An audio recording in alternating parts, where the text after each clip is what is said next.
નમો અરિયંતાણમ નમો સિદ્ધાણમ નમો આયર્યાણમ નમો વજ્જાયાણમ નમો લોય સૌવસાવણમ એસો પંચનંકારો સૌવપાવપણાસણો મંગલાહાણમ ચ સૌવેશી બળમમ વૈ મંગલમ મંગલમ ભગવાન વીરો મંગલમ ગૌતમ પ્રભુ મંગલમ સ્થૂલભદ્રાદ્યા જૈન ધર્મો સ્તુ મંગલમ. પ્રવચનનો વિષય છે ભયને ભયભીત કરનારો એક વડવીર, રાજપુત્ર હરિવિક્રમ. આજથી આશરે 1000 વર્ષ પૂર્વે બનેલો 10 પ્રસ્તાવ, 4750 શ્લોક અને 10 સર્ગની અંદરમાં વહેંચાયેલો હરિવિક્રમ ચરિત્ર નામનો આ ગ્રંથ ભય ઉપર એક વિજય પ્રાપ્ત કરવા માટે. કારણ કે આ ભયે પોતાનું એટલું મોટું સામ્રાજ્ય ફેલાવ્યું છે, એટલું વિશાળ એને પોતાનું સામ્રાજ્યને ફેલાવો કર્યો છે કે વિશ્વની અંદરમાં અડધા ઉપરની માનવ વસ્તી અથવા તો પશુઓ અથવા તો પંખીઓ, આ બધી જ વ્યક્તિઓ આ ભયના સામ્રાજ્યની અંદરમાં આવી ચૂકેલી છે. એક પણ વ્યક્તિ એવો જોવા મળે કે જેને જીવનમાં ક્યારે ડર ન લાગ્યો હોય, જે ક્યારે જીવનમાં ભયભીત ન બન્યો હોય.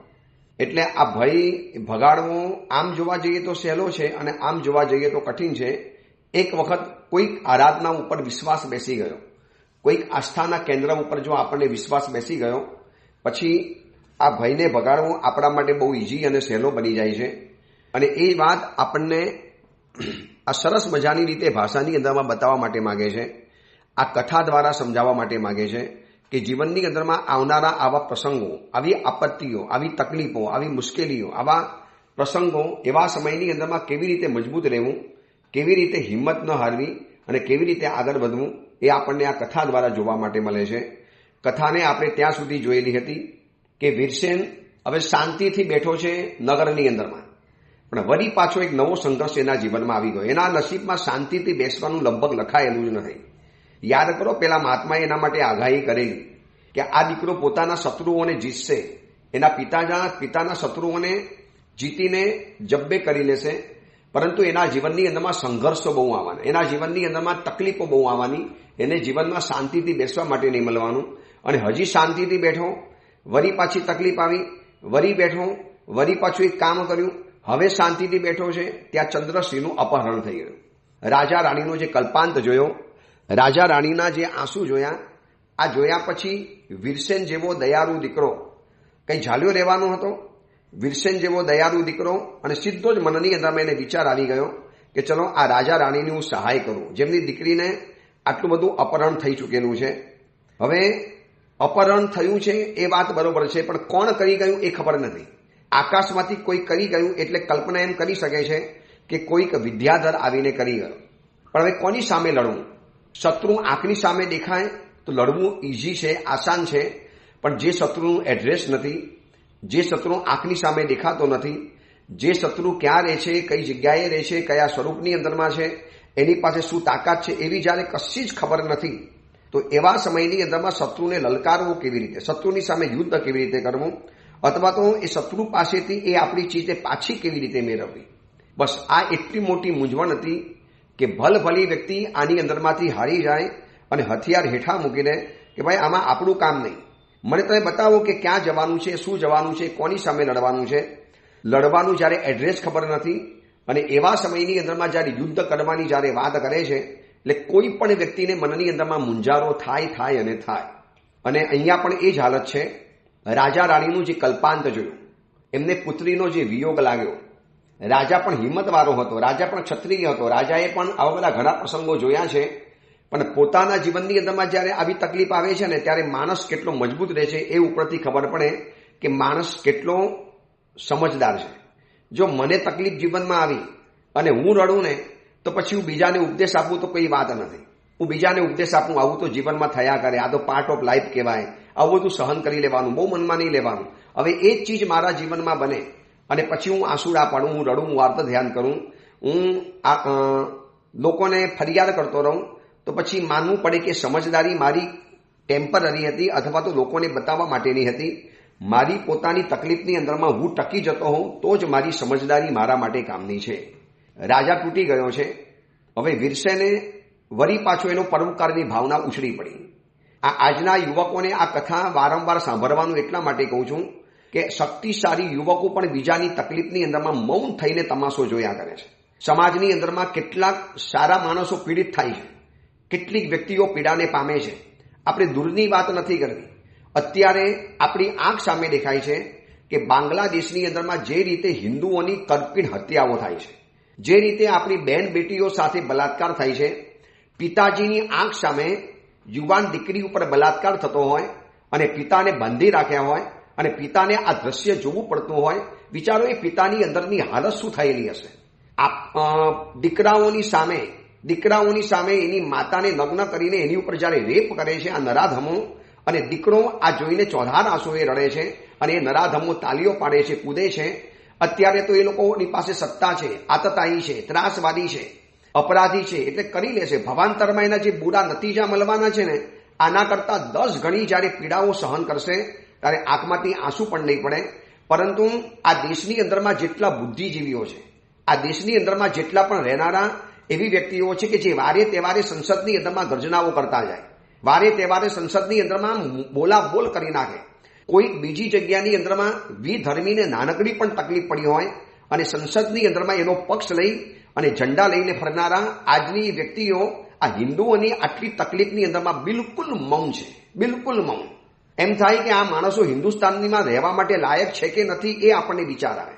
વાંચતા મીડિયાની અંદરમાં જ્યારે વાંચીએ છીએ, સવારના જ્યારે પેપર હાથની અંદરમાં આવે અને જ્યારે સમાચાર મળે છે કે બિલકુલ નિર્દોષ એ દેશની અંદરમાં રહી અને કોઈ પણ ઉત્પાત નથી મચાવતા, એ દેશની અને દરેક દેશમાં દરેક નાગરિકોને રહેવાનો અધિકાર છે. આપણા દેશની અંદરમાં વિધર્મીઓ પ્રેમથી રહે છે. સમગ્ર વિશ્વ કરતા સૌથી વધારે સુખી આપણા દેશના વિધર્મીઓ છે, મજેથી રહે છે, જલસા કરે છે, હિન્દુત્વ વિરોધી વાતો કરે છે, તો પણ આ દેશની અંદરમાં એ લોકોને રહેવા માટે મળે છે. સાચી લોકશાહી તો આ હિન્દુસ્તાનની અંદરમાં જોવા માટે મળે.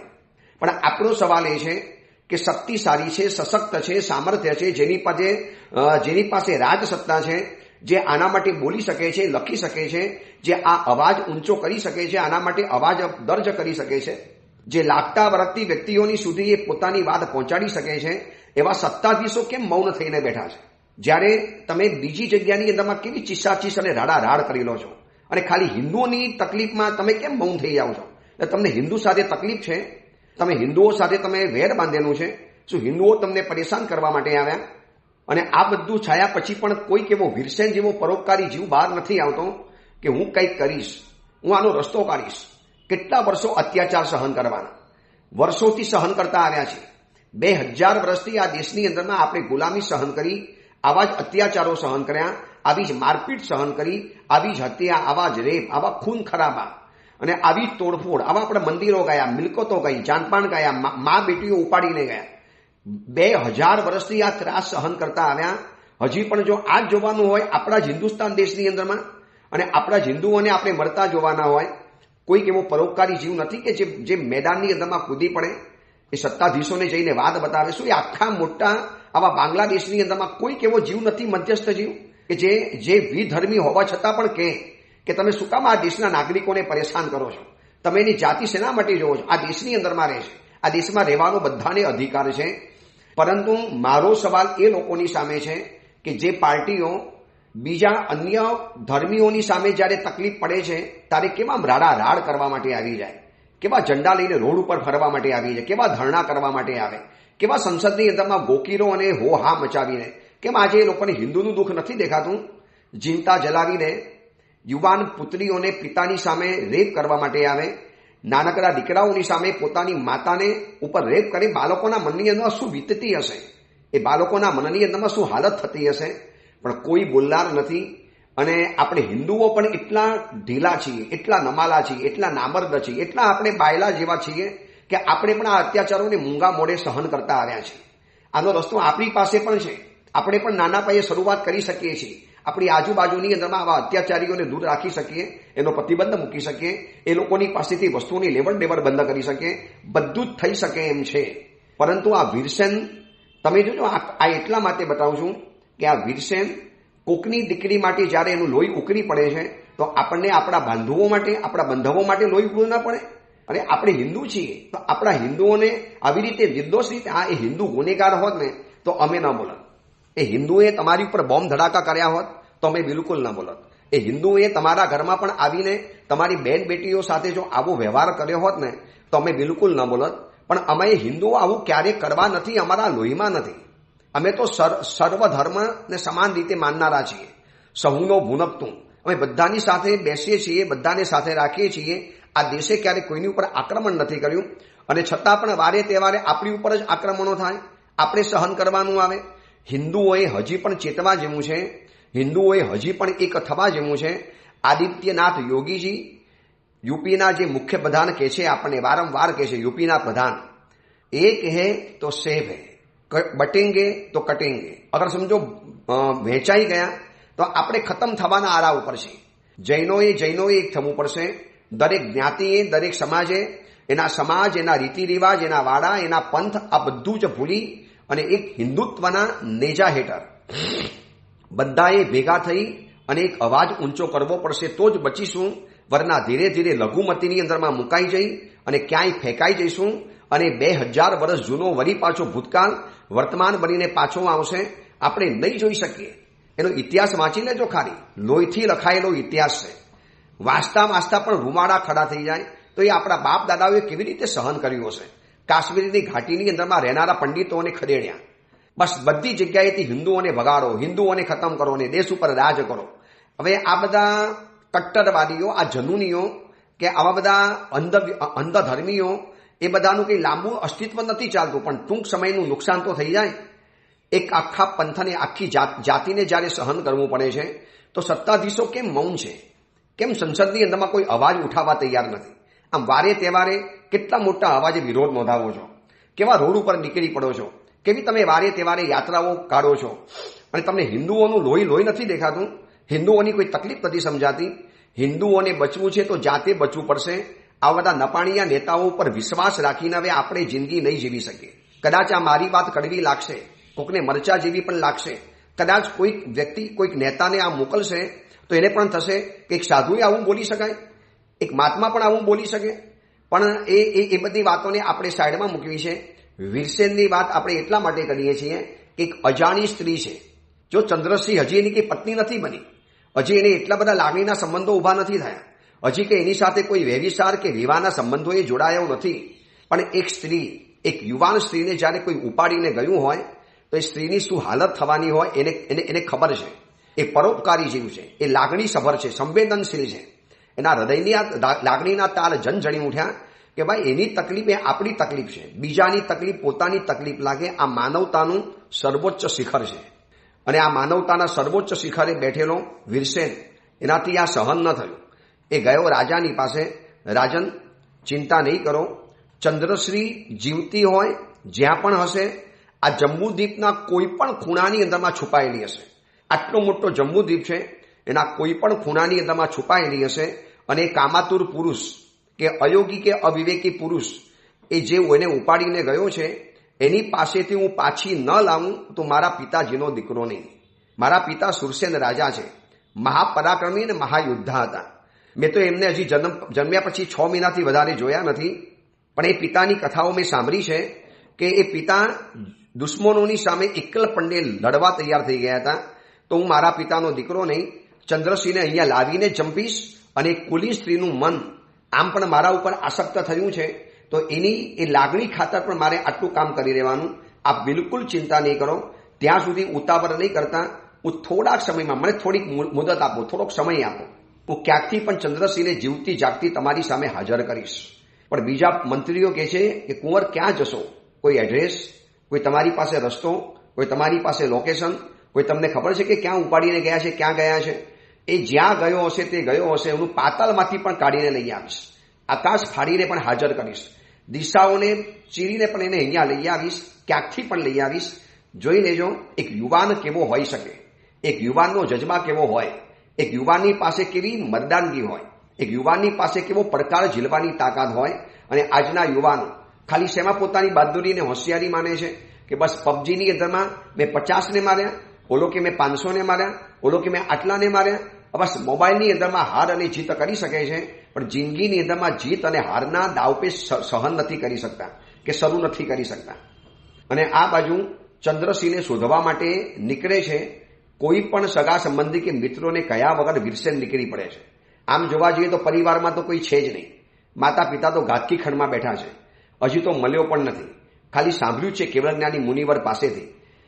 અને બીજો કોઈ પરિવાર છે નહીં. અને જે થોડા ઘણા એના મિત્રો છે જે આ નગરમાં થયેલા છે, એના સાથે જોડાયેલા જે કેટલાક યુવાનો છે, જેટલા પરિવારો છે, એ પરિવારને જો કહેવા માટે બેસીશ તો એ લોકો વચમાં અંતરાય કરશે. એ લોકો વચની અંદરમાં વળી પાછો અંતરાય ઉભો કરશે. આના કરતાં તો મારે કોઈને કહેવું નથી. વીરસેનનું જે પરાક્રમ ઉછળી આવ્યું છે, વીરસેનની હિંમત, વીરસેનનું જનૂન જે રીતે બહાર થઈને આવ્યું છે, હજી થોડા વર્ષો પહેલા ઇતિહાસ તપાસી લો. આ દેશના આઝાદીના જંગની અંદરમાં આવા વીરસેન જેવા કેટલા નવલોહિયા યુવાનો કૂદી પડેલા હતા. અને આટલો બધો અત્યાચાર આંખ સામે દેખાય છે, પોતાના જ્ઞાતિ સામે, પોતાના જ્ઞાતિ બંધુઓની સામે, પોતાના દેશ સામે. આ બધા જ વિધર્મીઓ આંખ સામે દેખાય છે. છતાં પણ આજનો યુવક એનો મોબાઈલ, એની બાઇક, એનો ગર્લફ્રેન્ડ કે પછી એનું ફ્રેન્ડ સર્કલ, એની પાર્ટી, રાતના કરવું, મજા કરવી, રાતના મોડે સુધી રખડવાનું અને પછી સવારે મોડા ઉઠવાનું અને આ રીતે વેકેશનને સમય પસાર કરી લેવાનો. ઉઠીને વળી પાછી મોબાઈલની અંદરમાં ગપશપ કરી લેવાની, ચેટિંગ કરી લેવાનું અને ગમતી મૂવીઓ અને સિરિયલ જોઈ બસ માની લેવાનું કે જિંદગી ખતમ કરી છે. યુવક, તમારો જન્મ આટલા માટે નથી થયો અને આ જિંદગી જીવવાનો કોઈ સાચો રસ્તો પણ નથી. તમને કોઈ સમાજની ચિંતા નથી, ધર્મની ચિંતા નથી, પરિવારની ચિંતા નથી, દેશની ચિંતા નથી. આ દેશના વર્તમાન સમસ્યાઓ વિશે તમે કોઈ ચિંતિત નથી. તો તમે યુવાન બન્યા છે એના માટે. આ દેશ તમારી પાસેથી અપેક્ષા રાખે છે. હું તમને બીજી વાત પૂછું.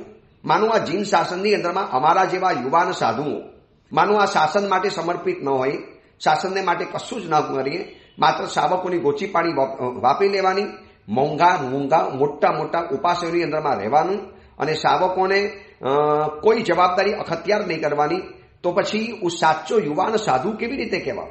મારી જવાબદારી છે. જ્યારે ભગવાન મહાવીરની સંસ્થાનો હું સાધુ બન્યો છું તો પરમાત્માના શાસનનો પ્રચાર વધુમાં વધુ થાય. ઘર ઘરની અંદરમાં પ્રભુનું શાસન પહોંચે. ઘર ઘરની અંદરમાં પ્રભુના વિચારો, પ્રભુના શબ્દો, પ્રભુની જીનવાણી, પ્રભુના આગમ ગ્રંથો, પ્રભુના શાસ્ત્રો ઘર ઘરની અંદરમાં પહોંચે. એટલા માટે તો ઓડિયો પ્રવચન કરું છું. સમય નથી મળતો, બહુ ઓછો સમય છે, ક્રાઇસિસ છે સમયની. સંઘમાં પ્રવચનો કરવાના, વિહાર કરવાના લોકો આવે, સાથે રહેલા મહાત્માઓ, શિષ્યો, આ બધાની પણ જવાબદારી હોય.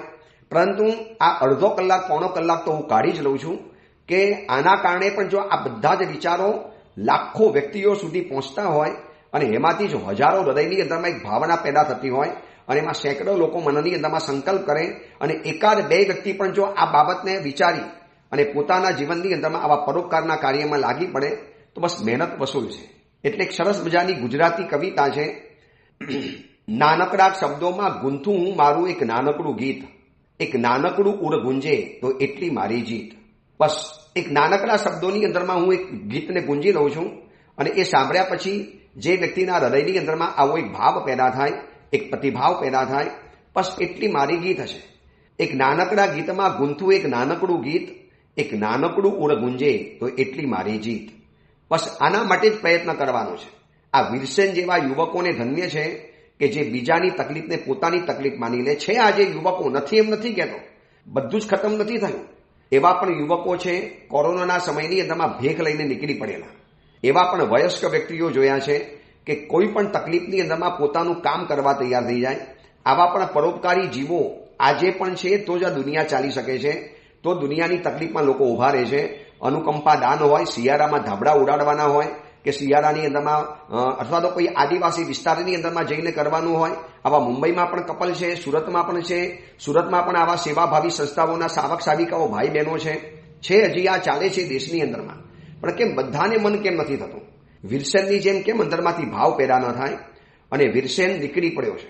કોઈ જ એડ્રેસ નથી, કઈ દિશામાં જવાનું કોઈ નક્કી નથી, કયો વિદ્યાધર લઈ ગયો બધું અસ્પષ્ટ છે. ચંદ્રસિંહ કઈ દુનિયાની અંદરમાં અત્યારે હશે કશી જ ખબર નથી. કોઈ કહેતા કોઈ ખબર નથી. તો ક્યાં જવાનું, કેવી રીતે જવાનું? બસ વીરસેન કે છે વિચાર નથી કરતો. તમે કરવાનું શરૂ કરો, કુદરત તમને આપોઆપ રસ્તો બતાવશે. આપણે શું કરીએ છીએ ખબર છે? પહેલા રસ્તો બતાવો પછી ચાલો. કુદરત કહે છે તું ચાલવાનું શરૂ કર, હું તારા માટે રસ્તો હાજર કરી લઈશ. બસ આટલું તમે સમજી લો. આપણે શું કરીએ ખબર છે? મારે ઉપધાન કરવા છે, ગરમી ઓછી થાય તો કુદરત કહે છે તું ઉપધાન શરૂઆત કરી લે, ગરમી ઓછી કરવાની જવાબદારી મારી. પણ આપણને વિશ્વાસ નથી. અને આવા યુવકોને બિલકુલ ખબર હતી કે કામ તમે શરૂ કરો, કુદરત તમને સફળતા આપ્યા વગર નહીં રહે. આપણે શું કહીએ, પહેલા રસ્તો બતાવો, પહેલા એડ્રેસ આપો, મારે ક્યાં જવાનું એ તો બતાવો મને, મારે ક્યાંય જવાનું, આટલી મોટી વિશાળ દુનિયામાં મારે ચંદ્રસિંહને ક્યાં શોધવાની? અબજો માનવો આ ધરતી ઉપર રહે છે, એમાંથી મારે ચંદ્રસિંહને શોધવાની કેવી રીતે? આપણે હોઈએ તો આવી દલીલ કરીએ. વીરસેન કહે છે તમે નક્કી કરો કે મારે કરવું છે અને કુદરત તમારા માટે રસ્તા ખોલી આપશે. કોઈને કયા વગર રાતના સમયની અંદરમાં રાજા રાણીને કીધું કે હું શોધી આવીશ, બસ આટલું કહી અને નીકળી પડ્યો છે. તલવાર હાથની અંદરમાં લીધી છે, પરાક્રમ એની બાજુની અંદરમાં છે, હિંમત એનું હથિયાર છે અને પરાક્રમ એની તલવાર છે, અને જેની પાસે ધીરજ એની ઢાલ છે એ લઈને નીકળી પડ્યો છે. કઈ જગ્યાની અંદરમાં જવાનું ખબર નથી, પરંતુ જૂના સમયની અંદરમાં ગુરુકુલમાં શીખવાડતા હતા કે જ્યારે તમારે જવાની દિશા કોઈ જ નક્કી ન હોય, કઈ જગ્યાએ જવું આ તમારી પાસે નિર્ણય ન થતો હોય, તમે નિર્ણય ન કર્યો હોય, તો એવા સમયની અંદરમાં એક જ રસ્તો છે કે શાંતિથી ઊભા રહેવાનું. જે દિશામાંથી સુકૂન દેખાય એ દિશામાં તમારે પ્રયાણ કરી લેવાનું. જ્યારે નક્કી નથી કે પૂર્વમાં જવું, પશ્ચિમમાં જવું, ઉત્તરમાં જવું કે દક્ષિણમાં જવું છે એ નક્કી છે, તો એવા સમયની અંદરમાં રસ્તો શું છે, તો તમારે સુકન જોઈ લેવાના કે ભાઈ સુકન મને આ દિશામાંથી સારા મને, બસ મારે એ દિશાની અંદરમાં ચાલી જવાનું. જે દિશામાં સુકન દેખાય, જે દિશામાંથી સુકન મળે. અને આ વીરસેન નગરની બહાર નીકળ્યો. ભેકાર વાતાવરણ છે, પરંતુ દક્ષિણ દિશામાંથી એને સારા સુકન મળ્યા. સુંદર મજાના પંખીઓનો અવાજ આવ્યો. એ જગ્યાએથી સરસ મજાનો ઠંડો પવન આવતો હતો. એ જગ્યા એ દક્ષિણ દિશામાંથી સુંદર મજાના સંગીતના અવાજો આવતા હતા. અને ત્યાં દૂરથી થતી હતી વાતો, ચાલ્યા જાઓ, કઈ વાંધો નહીં આવે, થઈ જશે, હું તમને કહું છું ને, આવા બધા શબ્દો કોઈક વાતોચીતો કરતા હતા.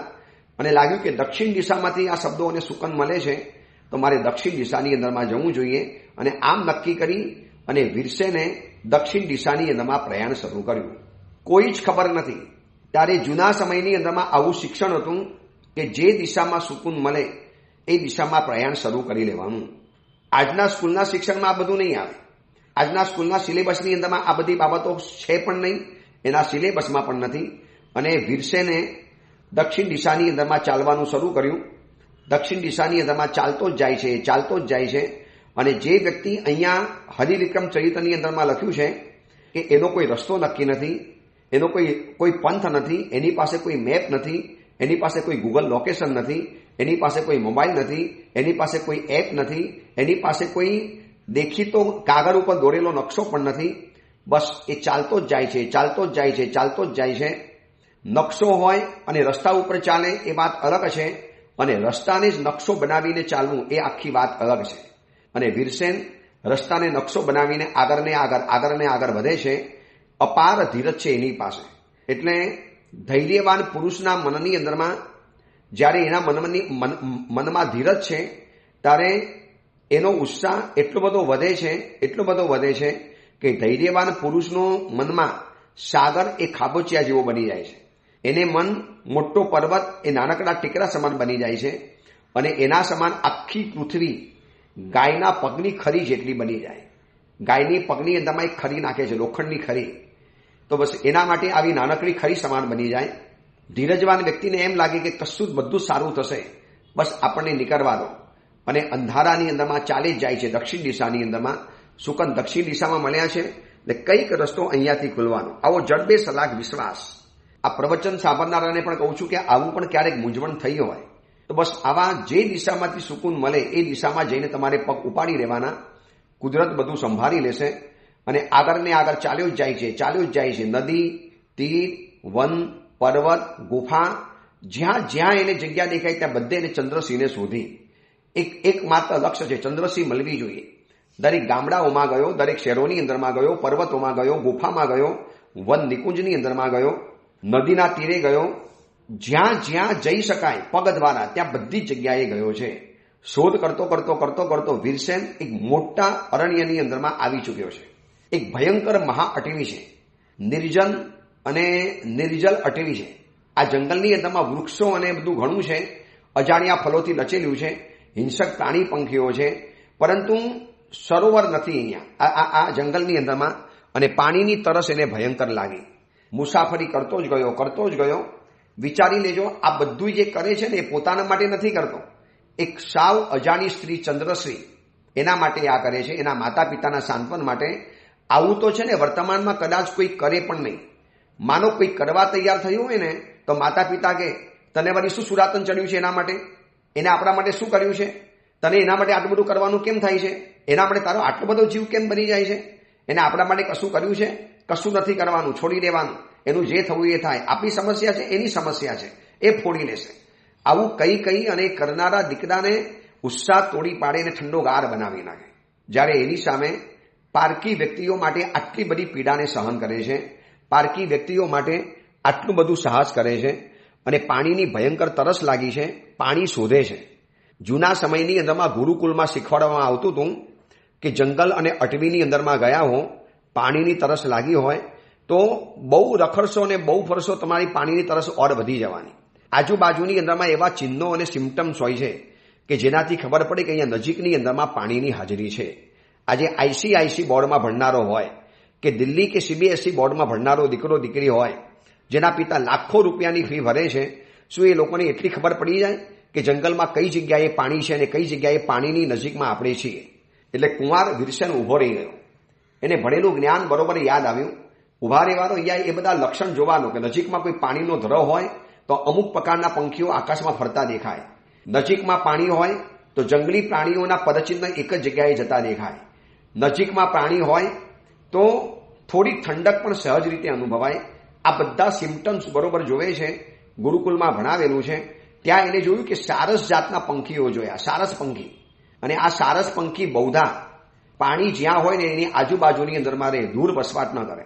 આવું બધું જૂના કાળમાં ગુરુકુલોની અંદરમાં ગુરુ તરફથી વ્યવહારુ શિક્ષણ ભણાવવામાં આવતું હતું. કેટલું બધું વ્યવહારુ શિક્ષણ છે કે પાણી હોય ત્યાં સારસ પંખી હોય, બાકી સારસ પંખી હોઈ ન શકે, એનાથી દૂર જાય જ નહીં. નપાણીયા પ્રદેશમાં સારસ પંખી જોવા માટે જ ન મળે. એટલે વિરસને જોયું કે નજીકમાં પાણી તો કોઈક જગ્યાએ હોવું જોઈએ. એટલે કારણ કે સારસ પંખીઓ દેખાય છે અને થોડીક ભેજવાળી હવા પણ દેખાય છે, એટલે સારસ પંખી જે દિશામાંથી આવ્યું ને એ દિશા તરફ એને પ્રયાણ શરૂ કર્યું. કદાચ ત્યાંથી પાણી પીને આવ્યું હોય, કદાચ એ નદી કે સરોવર કે કુવાના તીરે એ સારસ પંખીએ પોતાની તરસ छिपाવેલી હોય. એટલે સારસ પંખી જે દિશામાંથી આવ્યું હતું એ દિશા તરફ આગળ વધતો ગયો અને એનું અનુમાન સાચું પડ્યું. એ ગુરુકુલની અંદરમાં જે વિદ્યાઓ ભણેલો એ વાત તદ્દન સાચી સાબિત થઈ. જ્યાં સારસ પંખી જે દિશામાંથી આવ્યું તો એ દિશામાં આગળ વધ્યો અને નીકળ્યો છે ચંદ્રસિંહને શોધ કરવા માટે, પણ અત્યારે સરોવર શોધે છે. એમાં મોટા જંગલની અંદરમાં એક સરસ મજાનું મીઠા પાણીથી ભરેલું એવું સુંદર સરોવર જોયું. એટલું લહેરાતું સરોવર. શરૂઆતમાં તો પાણીની તરસ લાગી, આજુબાજુમાં કોઈ નિરીક્ષણ વધારે ન કર્યું. ખાલી કિનારાને જોયો, સ્વચ્છ કિનારો, કાચ જેવું નિર્મલ પાણી, પ્રદૂષણ મુક્ત હવા, બિલકુલ નિર્દોષ અને ચોખ્ખું વાતાવરણ. અને પાણી પીધું પેટ ભરીને, હાથ પગ મોઢું ધોયા. કેટલા દિવસો પછી આવું મીઠું પાણી પીવા માટે મળ્યું. હવે થોડીક બુદ્ધિ એની ચાલી કે આટલા ભયંકર સરોવરની જંગલમાં આવું મજાનું સરોવર.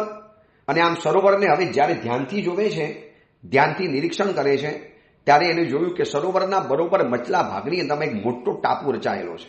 દ્વીપ, બેટ કહેવાય, બેટ એ ત્યાં રચાયેલો છે. અને બરોબર ધ્યાનથી જોયું તો એમાં વળી પાછો એક સુંદર મજાનો મહેલ હતો, એક મસ્ત મજાનો નાનકડો મહેલ. અને મહેલમાંથી સરસ મજાના સંગીતની સુરાવલીઓનો અવાજ આવતો હતો. હવે કુમારનું ધ્યાન ગયું, પાણી પીધું એટલે હવે એનું થોડુંક દિમાગ સ્પષ્ટ બન્યું અને જોયું તો આ જંગલની અંદરમાં આટલું સરોવર, સરોવરના વચલા ભાગની અંદરમાં આવું મજાનું બેટ અને એની ઉપર આવું મહેલ જેવું મકાન અને એમાંથી સરસ મજાની સંગીતની સુરાવલીઓ આવે છે. શું હશે આ? આવા જંગલની અંદરમાં આવું મહેલ કેવી રીતે હોઈ શકે? આવા જંગલની અંદરમાં, આવા અજાણી જગ્યાની અંદરમાં આવા સંગીતના અવાજ ક્યાંથી? શું કોઈ દેવતાની માયા છે કે શું પ્રપંચ છે? શું હશે આ? શું કોઈ વિદ્યાધર છે? એટલે કુમાર સાવધાન બની ગયો કે આવા ભયંકર જંગલની અંદરમાં કંઈક તો હોવું જોઈએ. બાકી આ સરોવર ક્યાંથી આવે, આવો મહેલ ક્યાંથી આવે, આવા બેટ ઉપર આવો મહેલ ક્યાંથી આવે, એમાંથી આવી સુંદર મજાની સુરાવલીઓ ક્યાંથી આવે? પણ અહીં જોયું તો ત્યાં સુધી જવાનો કોઈ રસ્તો જ નહોતો. પાણીમાં થઈને જવું પડે. પાણીમાં જાય તો ખરો, પાણી કેટલું ઊંડું છે ખબર નથી, પાણીમાં કયા જલચલ જીવો છે એ પણ ખબર નથી. એટલે કુંવર કિનાર ઉપર બેઠો બેઠો વિચાર કરે છે કે એ જગ્યા ઉપર કેવી રીતે પહોંચાય. જવું છે તો ખરું, એ તો નક્કી કર્યું કે આવ્યો છું. કદાચ બની શકે એ વિદ્યાધર એ જ મહેલની અંદરમાં ચંદ્રસિંહને છુપાવીને રાખ્યો હોય. કદાચ બની શકે કે ત્યાં ગયા પછી મને કોઈ રસ્તો પણ મળી જાય. કદાચ બની શકે કે ત્યાં જઉં અને કંઈક એવી જ વાત જોવા માટે મળે કે જે કદાચ ચંદ્રસિંહની નજીક મને પહોંચાડી શકે.